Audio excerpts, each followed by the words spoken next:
Bismillah. A'udzubillahi minasyaitonirrajim. Bismillahirrahmanirrahim. Assalamualaikum warahmatullahi wabarakatuh. Waalaikumsalam warahmatullahi wabarakatuh. Alhamdulillahirabbil alamin. Alhamdulillahilladzi khalaqas samawati wal ardh wa ja'ala adh-dhulumati wan nur. Asyhadu an la ilaha illallah wa nashhadu anna Muhammadan 'abduhu wa rasuluh. Allahumma shalli wa sallim wa barik ala Muhammad wa ala alihi wa ashabihi ajma'in. Rabbi shrah li sadri wa yassir li amri wahlul 'uqdatam min lisani yafqahu qawli. Ayah ibu, orang tua kami, alim ulama, cerdik pandai, tokoh masyarakat, abang kakak serta adik-adik yang kami sayangi, kami doakan semoga kita semua senantiasa dalam keadaan sehat walafiat. Amin. Allah beri kita rezeki yang penuh berkah, melimpah ruah, dan kemudian semoga Allah kokohkan iman istiqomah kita sampai nanti kita kembali menghadap Allah Azza wa Jalla. Amin ya Rabbal Alamin. Bersyukur kita kepada Allah Ta'ala dengan melafazkan Alhamdulillah sampai pagi ini, sampai detik ini masih Allah hidupkan kita, masih Allah sehatkan kita, dan kemudian masih Allah pilih kita dari sekian banyak orang yang hidup di sekitar kita. Allah pilih kita menjadi hamba yang memiliki hati yang hati itu masih terpaut dengan Allah Ta'ala. Allah pilih kita sebagai hamba, sebagai sosok yang memiliki hati itu masih terpaut untuk hadir dalam majelis ilmu dan mulia. Sehingga Nabi pun pernah memberikan kabar gembira, man salaka tariqan yaltamisu fihi ilman sahalallahu bihi tariqan ilal jannah. Siapa yang kakinya mudah untuk melangkah hadir dalam majelis ilmu, maka akan Allah mudahkan baginya jalan menuju surga. Salawat dan salam kita doakan semoga senantiasa tercurah untuk kekasih kita baginda mulia Nabi Muhammad sallallahu alaihi wasallam. Mudah-mudahan seiring dengan banyaknya kita bersolawat kepada Rasulullah, kelak di yaumil kiamah Rasulullah berkenan memberikan syafaatnya kepada kita semua. Ayah ibu kami, orang tua kami yang kami muliakan, kita awali pertemuan kita pagi ini dengan sama-sama membaca surah Al-Fatihah. Boleh? Baik. A'udzu billahi minasy syaithanir rajim. Bismillahirrahmanirrahim. Alhamdulillahi rabbil alamin. Ar-Rahmanir Rahim. Maliki yaumiddin. Iyyaka na'budu wa iyyaka nasta'in. Ihdinas siratal mustaqim. Siratal ladzina an'amta 'alaihim ghairil maghdubi 'alaihim waladdallin. Amin. Ibu kami, dalam satu hadis itu diriwayatkan oleh sahabat dan mulia namanya Anas bin Malik. Siapa namanya, Bu? Anas bin Malik. Anas bin Malik berkata, Rasulullah SAW bersabda, "Wala yu'minu ahadukum hatta akuna ahabba ilaihi min waladihi wa walidihi wan nasi ajma'in."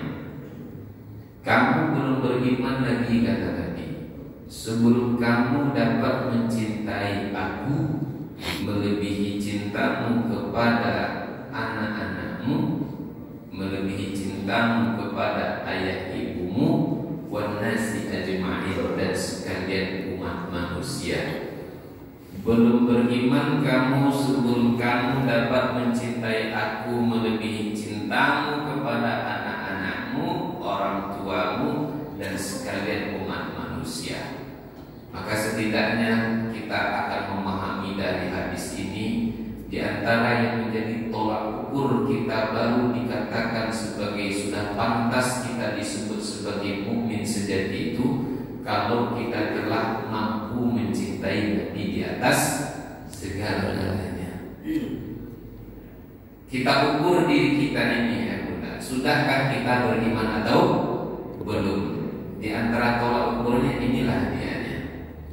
Maka yang tahu dengan jawabannya kita telah beriman atau tidaknya, tentu yang tahu siapa? Diri kita sendiri dengan Allah Subhanahu wa Ta'ala. Namun setidaknya pagi ini kita ukur diri kita, sudah sejauh mana kita cinta kepada Rasulullah Sallallahu Alaihi Wasallam. Lalu kemudian barangkali ada yang bertanya, emangnya pantas Rasulullah itu dicintai sedemikian rupa?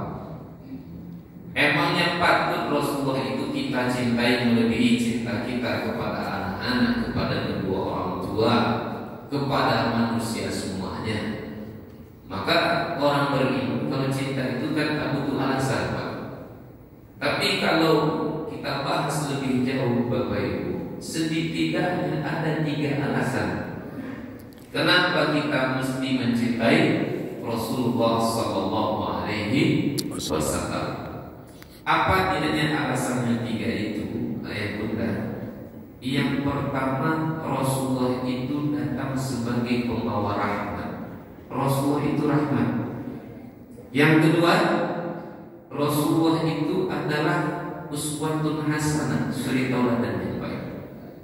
Dan yang ketiga, yang tak kalah pentingnya, yaitu kita mencintai Rasulullah itu kenapa? Karena Rasulullah jauh lebih mencintai kita. Sangat cinta Rasulullah kepada kita.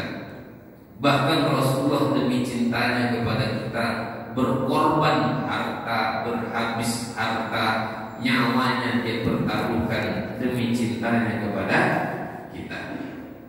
Kita coba urai satu persatu ayat Bunda dimuliakan Allah. Yang pertama, alasan kita mencintai Rasulullah karena Rasulullah itu adalah rahmat. Allah Subhanahu wa Ta'ala berfirman dalam surat Al-Ahzab ayat 21. Laqad kana lakum di dalam surat Al-Anbiya ayat 107. Wa ma arsalnaka illa rahmatan lil alamin.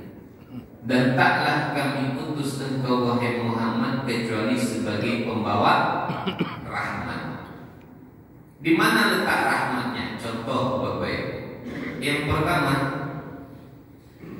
ketika Nabi lahir, si Abu Lahab dia punya budak namanya Suwaibah. Siapa nama budaknya? Suwaibah, bukan Suwaibah, tapi Tha, pakai huruf Tha. Menyebut huruf Tha, taruh ujung lidah kita di ujung gigi atas.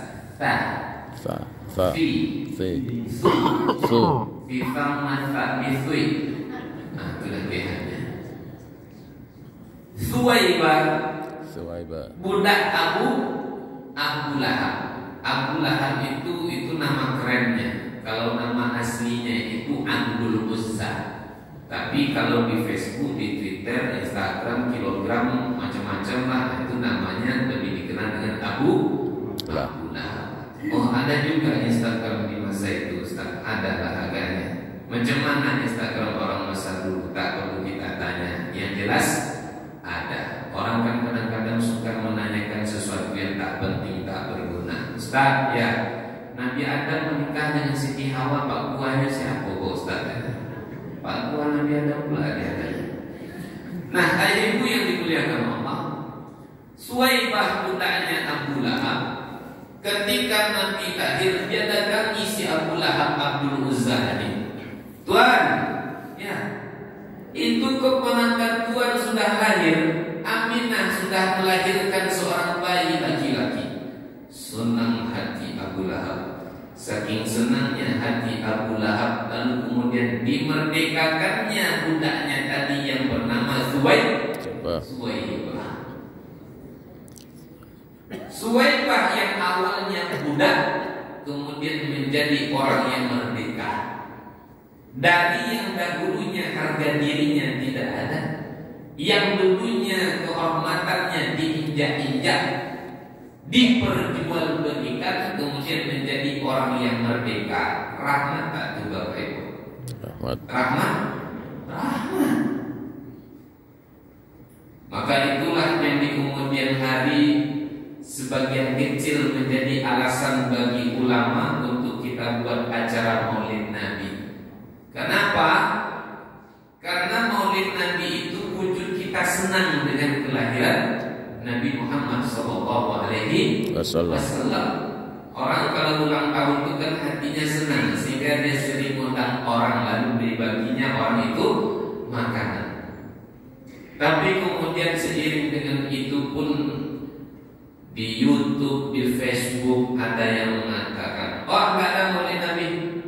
Kenapa nggak ada Maulid Nabi?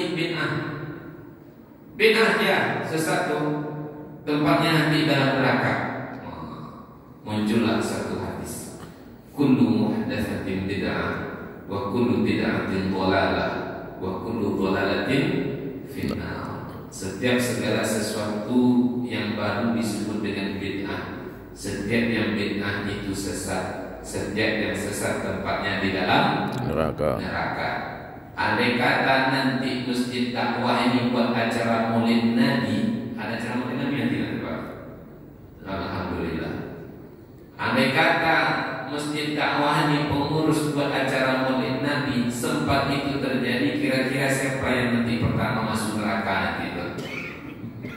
Siapa Pak? Pengurus. Apa yang dimuliakan Allah? Tidak segampang itu kita membid'ahkan amal orang. Tidak serampangan kita menyalahkan amaliah orang lain. Mohon maaf Bapak Ibu, saya termasuk yang yang kurang setuju melihat sebagian kawan-kawan yang terlalu gampang menyesatkan amal orang lain. Nampak amal orang berbeda dengan diri, tuh salah tuh, bid'ah tuh, masuk neraka nanti itu. Jangan, hati-hati. Bukalah dulu diskusi dulu. Ini apa dalilnya? Ini kok bisa begini? Jangan sampai nanti di media sosial lantang ketika diajak diskusi nggak mau.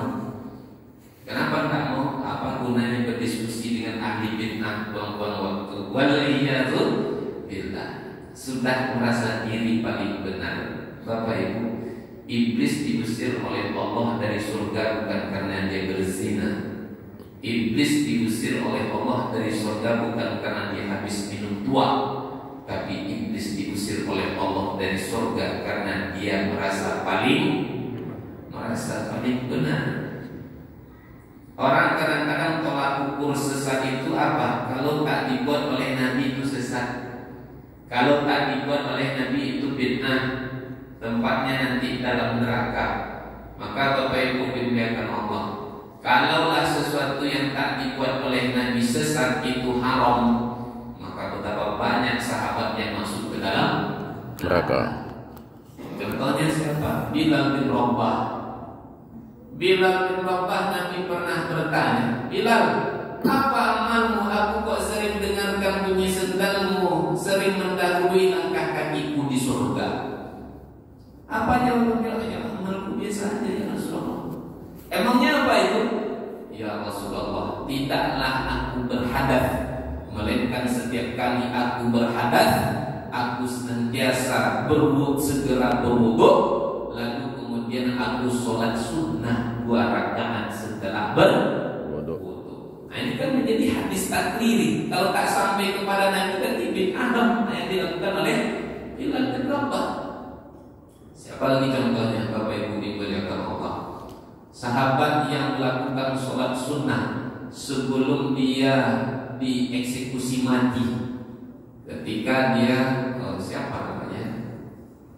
Sahabat yang diutus oleh Rasulullah sebanyak 10 orang. Lalu kemudian di tengah jalan yang 10 ini kemudian dikepung oleh orang-orang kafir. Kemudian Khubayb bin Adi, kalau saya tak salah, Khubayb bin Adi sebelum dia digantung oleh orang-orang kafir itu, maka kemudian dia sholat sunnah 2 rakaat terlebih dahulu. Setidaknya contoh gampangnya Bapak Ibu, bagi mungkin yang terlalu memahami, yang memahami kalau tak dibuat oleh Nabi, kalau tak dilakukan oleh Nabi itu haram. Bapak Ibu dimuliakan Allah, izinkan saya bertanya. Bapak Ibu kalau bayar zakat fitrah di sini pakai apa? Piti. Pakai piti, pakai uang, pakai Beras. Nah, 3 di sini, pakai piti, pakai uang, pakai Beras.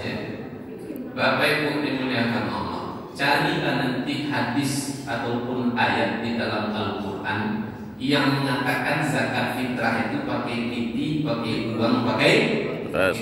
Tolong bantu saya cari nanti Bapak Ibu, cari dengan segala kedhaifan saya. Nah, ini tentu kita ini kan lemah fakir ilmunya, dulu kita Pak.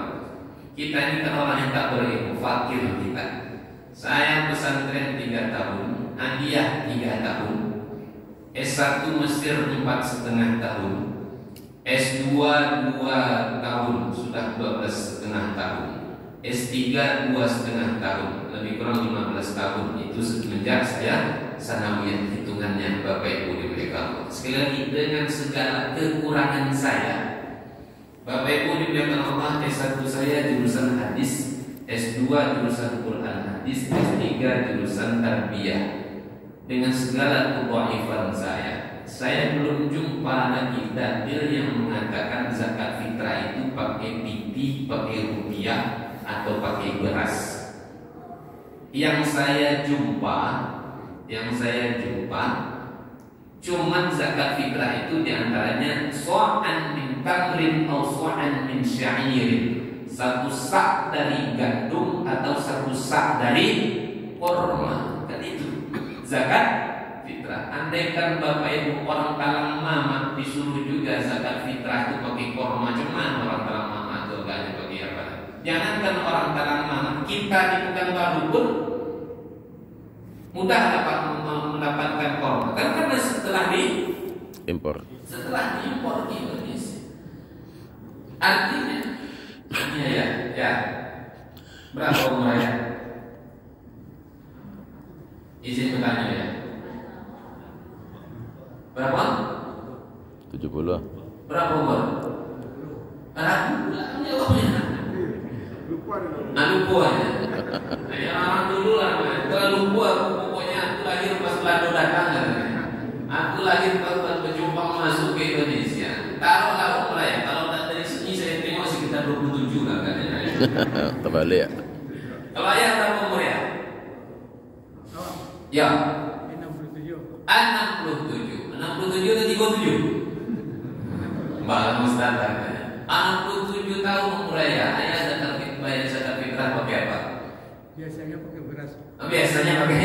Biasanya pakai beras. Nah, inilah ahli bid'ah sejati.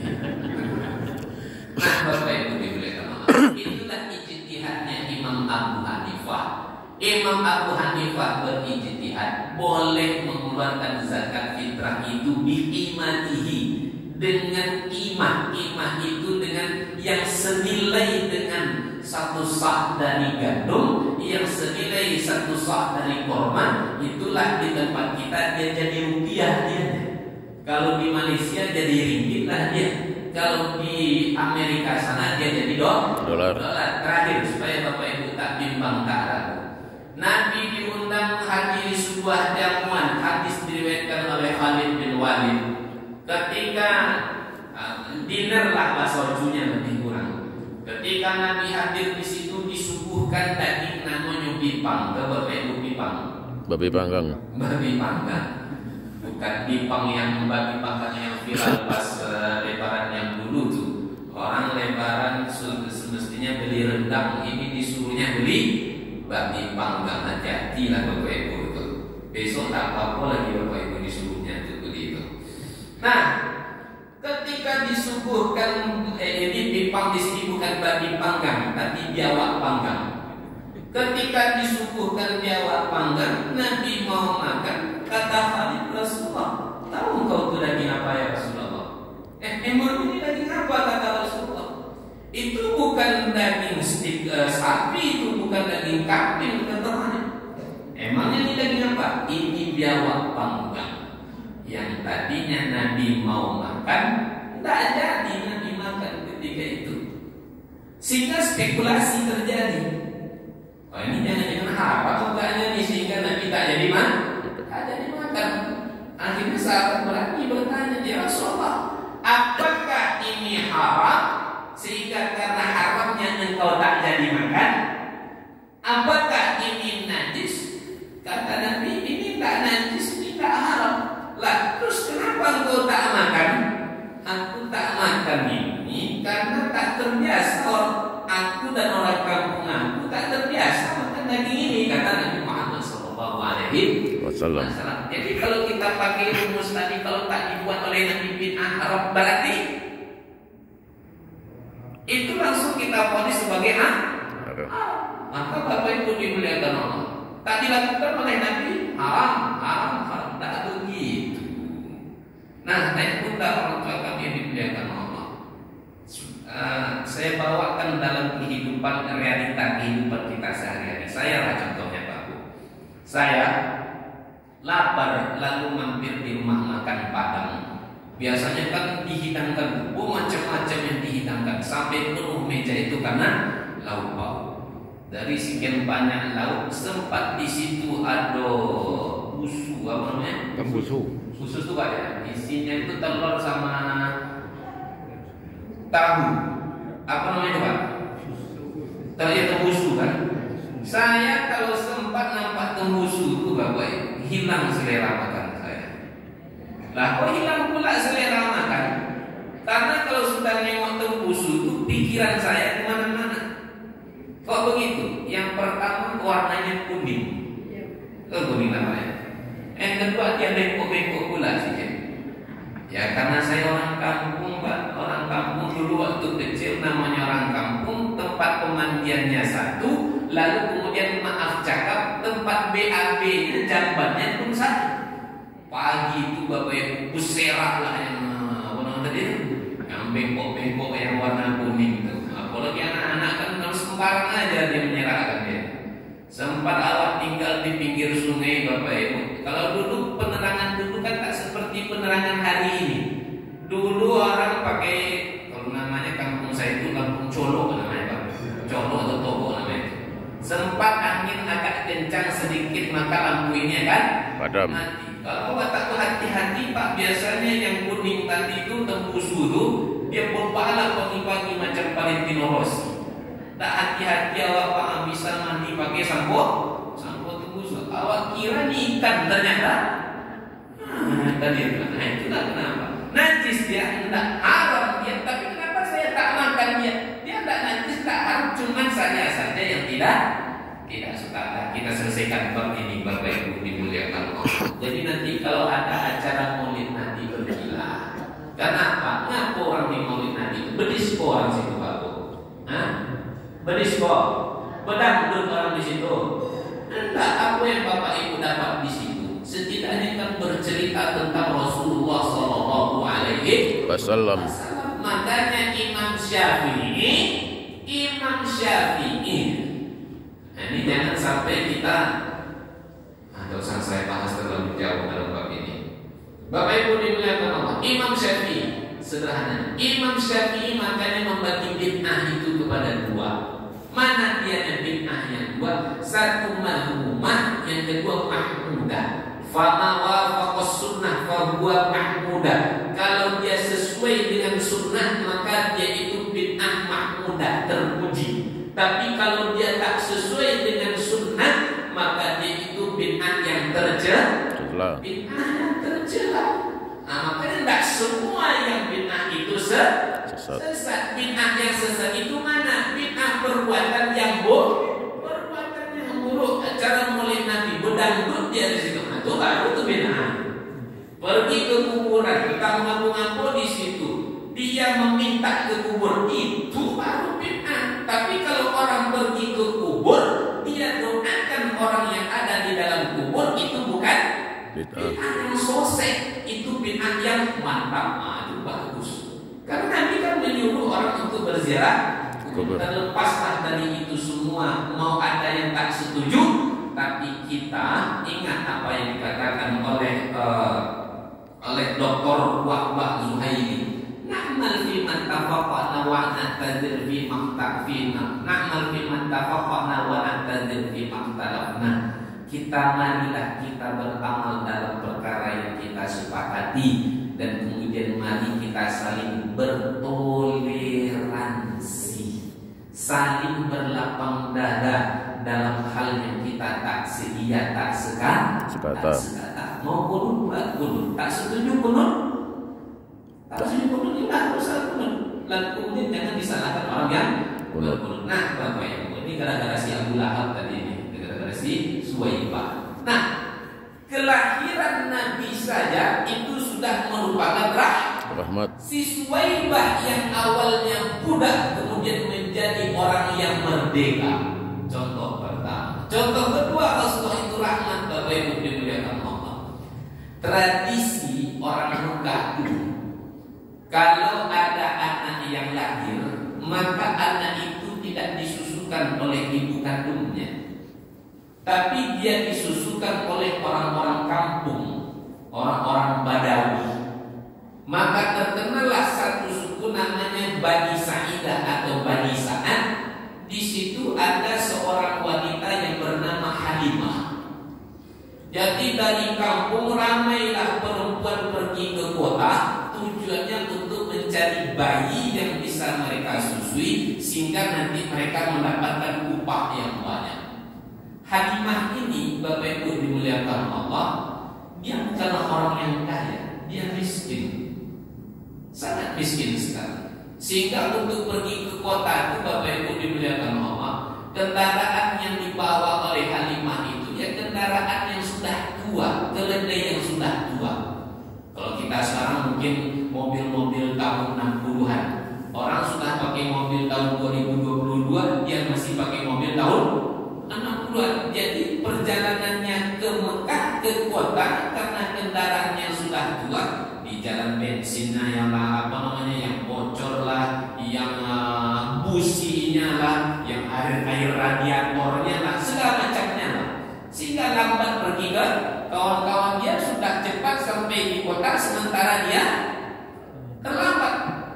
Dan kondisi Halimah ketika itu, Bapak Ibu dimuliakan Allah, air susunya pun sangat sedikit sekali. Jangankan untuk menyusukan anak orang lain, untuk anak kandungnya saja, asinya saja tidak cukup. Sehingga di perjalanan itu anaknya selalu menangis. Kenapa? Karena tak kunjung kenyang, air asinya sangat sedikit, tak puas dia nyusu, nangis terus. Lambat sampai di Mekah, kawan-kawan yang satu rombongan dengan Halimah sudah lebih dahulu mendapatkan bayi yang bisa disusui, sementara Halimah belum juga. Akhirnya pun sampai dia dapati Nabi Muhammad SAW. Ketika berjumpa dengan Nabi, awalnya tak mau menjawab. Kenapa Halimah itu tak mau menyusui Nabi? Karena dia tahu Nabi ini yatim. Biasanya kalau orang yatim itu Bapak Ibu, tentu dia dengan segala kekurangannya, tentu nanti upahnya takkan seperti orang yang punya bapak. Akhirnya karena dia takut mendapatkan upah yang sangat sedikit karena Nabi dalam keadaan yatim, dilewatkannya Nabi. Dia cari yang lain dulu. Macam ibu-ibu pagi-pagi pergi ke pasar, nampak cabai ini harganya 20.000. Coba cari yang lain dulu, sampai nanti kalau bisa harga yang 10.000. Kalau ternyata ini yang paling murah, ya udahlah, balik lagi lah. Malu-malu sedikit pun tak apa-apa. Yang penting harganya murah. Lalu kelilinglah Halimah di Mekah. Ujung-ujungnya tak ada. Dia tak mendapatkan karena anak-anak ketika itu belum tak ada lagi. Sudah kedahuluan sama yang lain. Akhirnya daripada tak ada sama-sama sekali, daripada pulang dengan tangan kosong, akhirnya juga dibawanya juga Nabi Muhammad SAW. Dipangku Halimah oleh Nabi. Baru setetes dua tetes menyusu Nabi kepada si Halimah ini, Bapak Ibu dimuliakan Allah, yang awalnya asinya sedikit, kemudian asinya itu melimpah-limpah. Yang tadinya anaknya selalu menangis, ini anaknya senang tak lagi menangis karena sudah puas menyusu kepada ibunya. Pun lebih lagi setelah Nabi menyusul kepada Halimah. Senanglah hati Halimah. Pulang Bapak, kawan-kawannya kan tak lebih dulu pulang tadi nih. Maka kemudian ketika pulang Nabi pun ikut naik ke atas keledai yang sudah tua. Sama tua waktu itu tenaga tak ada kurus. Keledai Halimah ini pun kemudian menjadi keledai yang kuat. Yang tadinya pas pergi dia ketinggalan, sekarang dia lebih dulu sampainya di kampungnya di Bani Sa'ad. Orang-orang pun ketinggalan. Dan luar biasanya lagi Bapak Ibu dimuliakan Allah, namanya di kampung tentu kehidupan tak lebih daripada bertani.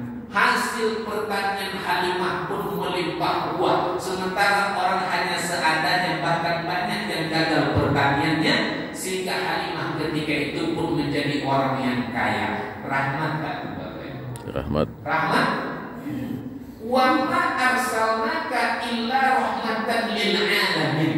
Kami tidak mengutus engkau wahai Muhammad kecuali untuk membawa rahmat kepada alam semesta. Ayat tidak mengatakan wa ma arsalnaka illa rahmatan linnasi ajma'in, tapi lil alamin.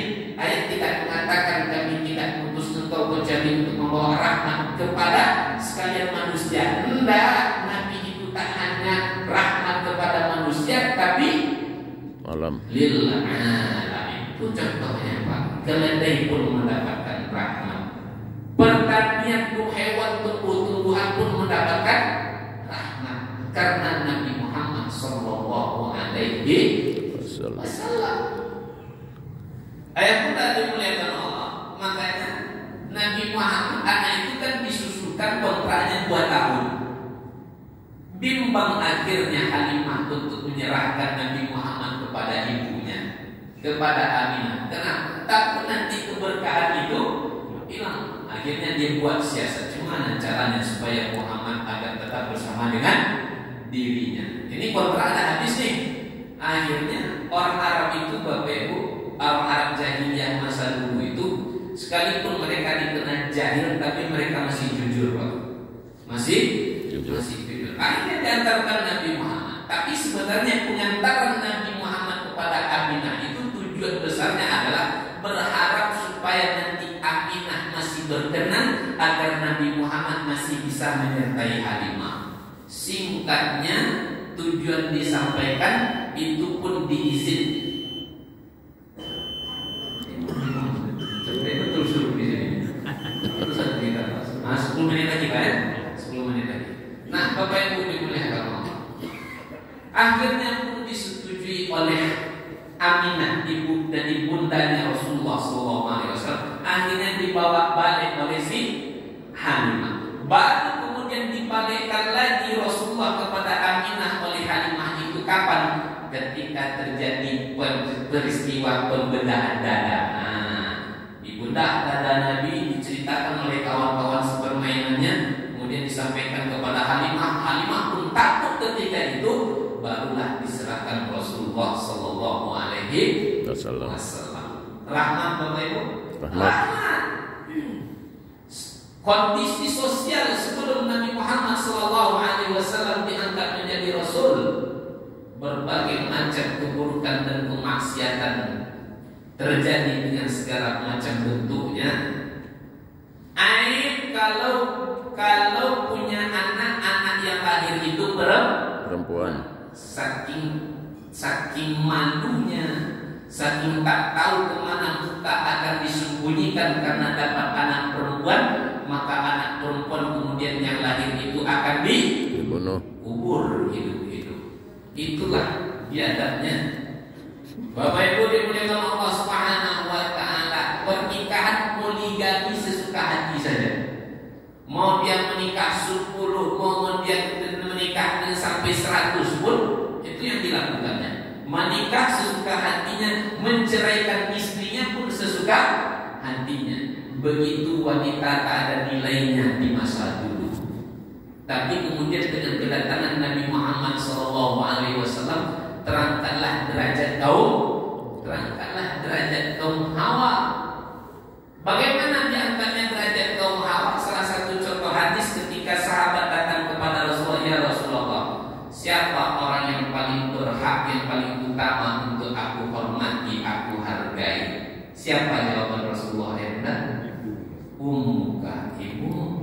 Terus siapa lagi ya Rasulullah? Ibumu. Siapa lagi ya Rasulullah? Ibumu. Kemudian baru kata Nabi siapa? Ketika ditanya Abu baru ayahmu. Maka semestinya kaum Hawa itu banyak berterima kasih kepada Rasulullah Sallallahu Alaihi Wasallam. Karena Nabi itu rahmat. Yang dahulunya membuat wanita terlunta-lunta tiada harga dirinya dimuliakan oleh Nabi Muhammad Sallallahu Alaihi Wasallam. Kalau dahulunya pernikahan sesuka hatinya, dengan kedatangan Nabi Muhammad dengan syariat yang dibawa oleh Rasulullah dibatasi oleh Nabi. Maksimalnya berapa? Berapa maksimalnya Bapak Ibu?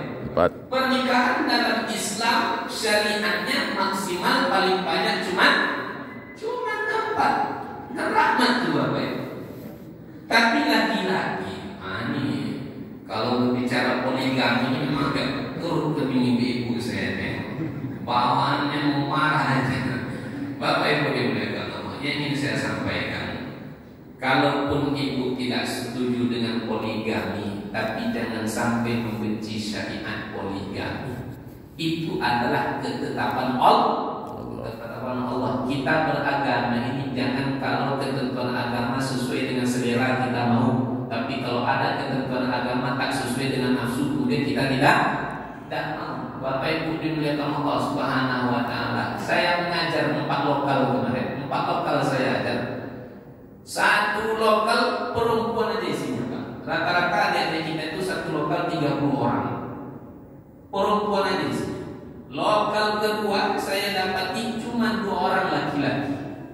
Lokal ketiga saya dapati Bapak Ibu juga 2 orang laki-laki. Lokal ketiga. Lokal keempat saya dapati laki-lakinya cuma 4 orang. Selisihnya sisanya perempuan semuanya. Bapak Ibu dimuliakan Allah. Kalau hari ini setiap suami, setiap lelaki hanya dengan 1 istri. Tadi berapa lokal Pak? 4 lokal. 1 lokal perempuan sama semuanya. 1 lokal 2 laki-laki, 28 perempuan.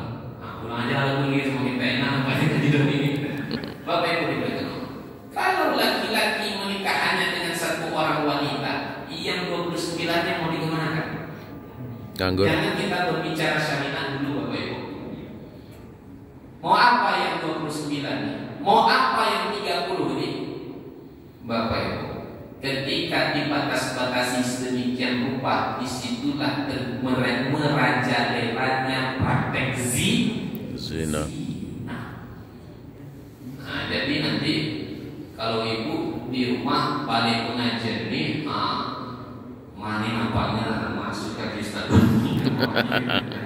Nah, Bapak Ibu dimakan. Intinya kalau niat baik itu terima saja, berlapang dada saja. Tapi setidaknya yang ingin saya sampaikan poinnya, jangan sampai kita ketika ada ketentuan agama tak sesuai dengan selera kita, lalu kemudian kita mengingkari.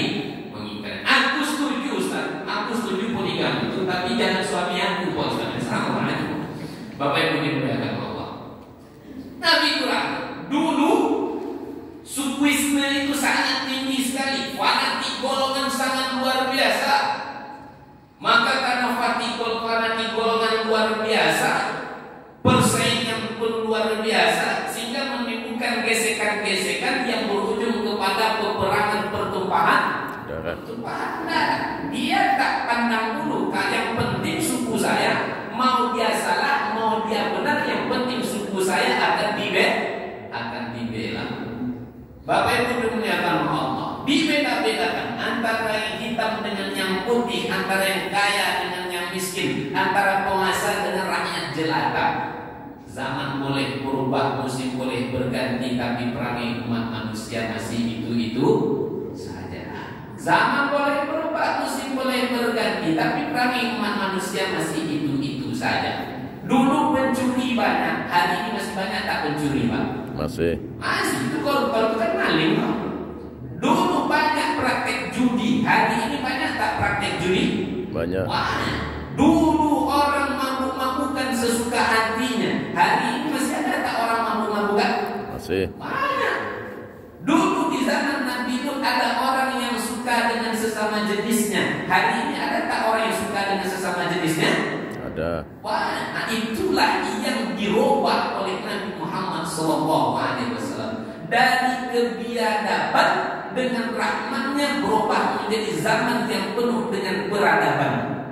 Dari yang dahulu menyembah berhala yang tak dapat mendatangkan apa-apa, berubah menjadi penyembahan terhadap Allah Azza wa Jalla. Ini contoh Nabi itu rahmat.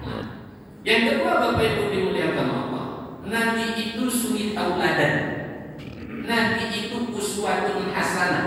Al-Quran katakan, laqad kana lakum fi Rasulillahi uswatun hasanah. Sungguh di dalam diri Rasulullah itu terdapat suri tauladan yang bahkan marah pun dalam bab marah Rasulullah ada tauladan. Ada Nabi marah, Ustaz? Ada. Katanya ada hadis Nabi mengatakan la taghdab wa la tarjana. Jangan kamu marah, kalau kamu tak marah nanti kamu dapat surga. Ciri-ciri orang bertakwa yang disebutkan dalam surat Ali Imran 133 sampai 135 itu diantaranya wal kadhimina waiz, yang sanggup menahan amarah. Terus memangnya Nabi pernah marah? Sekalipun ada ayat atau hadis Nabi yang melarang untuk marah, Nabi pernah marah. Kapan Nabi marah? Ini perhatikan Bapak Ibu Nabi kalau pribadinya yang disakiti itu Nabi tidak marah. Tapi kalau sudah hukum Allah yang disakiti, baru Nabi marah. Pribadinya yang disakiti, pergi sholat, diludahi, dilempari, bahkan tak jarang dengan menggunakan kotoran hewan. Marah Nabi? Enggak. Marah. Tidak marah Nabi, santai aja Nabi. Nabi pergi ke Taif dengan harapan orang Taif mau menyambut Nabi, mau mendengarkan dakwah Nabi. Tapi ternyata jauh panggang dari api. Yang harapannya agar orang Taif mendengarkan dakwah Nabi, tapi justru sebaliknya disambut Nabi. Berkumpul mendekat yang kecil sampai yang kuarta, mereka kumpulkan batu, mereka lempari Nabi, sampai-sampai air darah itu mengalir sampai ke telapak kaki Nabi. Marah Nabi? Nabi tak marah. Pribadinya yang disakiti Nabi tak marah. Tapi jangan main-main kalau sudah hukum Allah yang disakiti.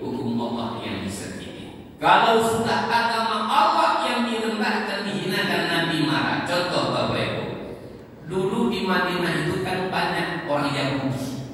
Salah satunya Yahudi Bani Qainuqa. Yahudi apa? Ada Yahudi Bani Qainuqa, Bani Nadir, Bani Quraisyah. Kalau saya tak salah ada satu Bani Qainuqa. Kisahnya, jadi ada seorang muslimah berbelanja ke toko Yahudi, seorang perempuan. Ketika dia belanja ke toko Yahudi, lalu dikerjainnya, diikat-ikatnya kainnya, sehingga ketika dia berjalan tanggallah kainnya itu, sehingga terbukalah auratnya. Malu tak terkira, sementara orang Yahudi sakit perut menahan tawa karena dia berhasil mempermalukan wanita muslimah ini. Walhasil ada seorang sahabat yang masih muda, akhirnya kejarnya orang Yahudi yang ngejahilin tadi, dipukulnya, akhirnya berantemlah, dikeroyoklah ke sahabat ini, akhirnya mati. Ketika sahabat ini mati, lalu kemudian keluarga sahabat ini melaporkan kepada Nabi akan apa yang dilakukan oleh orang Yahudi.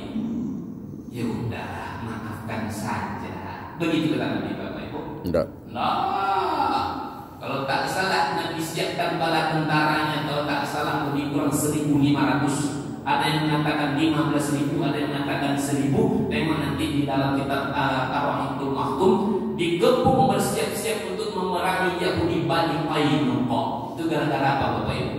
Karena ada yang menghina seorang muslim. Nah, itu contoh Nabi sebagai tauladan. Terakhir Bapak Ibu, Nabi, kita mencintai Nabi kenapa? Karena Nabi jauh mencintai kita, lebih mencintai kita lagi. Apa faktanya Nabi mencintai kita? Bapak Ibu dimuliakan Allah. Orang kalau cinta pasti dia berjuang, akan berjuang. Orang kalau cinta pasti dia akan berkorban, betul? Betul. Ibu cinta kepada anak, ibu berjuang, Bu? Berjuang. Berkorban, Bu? Berkorban. Bapak kalau cinta sayang kepada anak akan berjuang, akan berkorban. Ibu berjuang berkorban 9 bulan 10 hari sabar menahan sakit perih derita yang tak kunjung henti. Sakit kepala, sakit pundak, sakit pinggang. Apa yang dimakan cepat masuknya, lebih cepat lagi keluarnya. Betul? Masa-masa kehamilan. Makanya bahasa Al-Quran mengatakan wahnan ala wahnin. Lalu kemudian ketika hari yang ditentukan kami hadir ke dunia, nyawa yang dipertaruhkan, bersifat dengan darah, bermandikan keringat dan air mata. Betul? Ibu berkorban, bapak berkorban, pagi, petang, siang dan malam pontang-panting cari uang, tanpa kenal lelah, tanpa kenal waktu. Untuk anak kadang-kadang kita tak segan-segan untuk menghinakan diri kita. Belum lagi matahari terbit sudah sampai di rumah tetangga, minjam uang, ngutang beras. Asalkan anak berangkat ke sekolah dalam keadaan kenyang, asalkan anak berangkat ke sekolah dalam keadaan punya uang jajan. Tapi berapa kali bapak ibu berjuang dalam keadaan tak makan, berapa kali bapak ibu berjuang dalam keadaan kelaparan, sedikit pun tak pernah dipersoalkan, asalkan anak saya jadi orang. Betul? Sempat bapak ibu ada yang tentara, ada yang polisi, ada orang militer. Masa-masa pelatihan, masa-masa yang penuh dengan siksa, tampar kiri, tampar kanan, pukul kiri, pukul kanan. Saya tengok di YouTube orang latihan, salah kuda-kudanya, tak pas dia nonjok, disepak sama atasannya, terduduk, apa kan?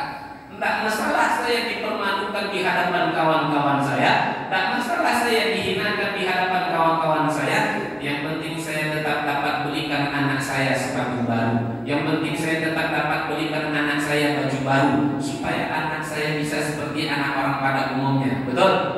Bapak Ibu dimuliakan Allah, viral di media sosial, seorang ayah dijualnya ginjalnya demi pendidikan anaknya. Belum lagi kemarin sempat saya tengok seorang ayah diberikannya kedua matanya kepada putrinya, karena putrinya lahir dalam keadaan buta. Anak karena kita cinta, karena kita sayang. Makanya karena kita cinta, kita berjuang dan berkorban. Nabi berjuang tak untuk kita?